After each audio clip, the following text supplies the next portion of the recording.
धर्म प्रेमी बंधु, तो अभी तक अपन यहाँ पर गुरु के स्वरूप को बतलाया जा रहा था।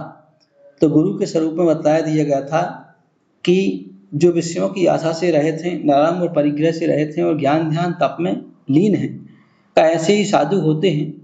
और ज्ञान ध्यान तप में लीन साधु का कि ऐसे साधु इस पंचम काल के अंत तक ही होते रहेंगे।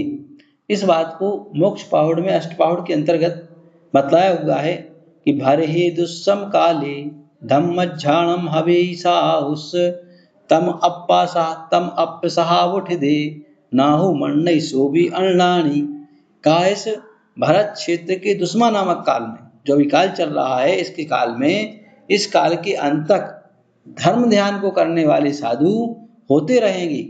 और का तम अपम सहाबो नटदे ठिदिना मंडई, का जो इस प्रकार से उन साधुओं को नहीं मानता है, का वह अज्ञानी जीव है, का वह अज्ञानी जीव है। कहा जा रहा है कि वह ऐसा प्राणी अगर साधु को नहीं मानता है, और अगर साधु को नहीं मानता है तो देव शास्त्र गुरु मन सम्यक दर्शन के आधार स्तंभ तीन होते हैं, देव शास्त्र गुरु।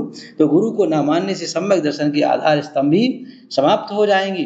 तो जहाँ सम्यक दर्शन के आधार स्तंभ समाप्त हो जाए, धर्म भी समाप्त हो जाएगा। इसलिए यहाँ पर कहा है कि पंचम काल के अंत तक दिगंबर साधु, धर्म ध्यान को करने वाले दिगंबर साधु मतलब सच्चे साधु रहेंगे और उनकी यह परंपरा चलती रहेगी।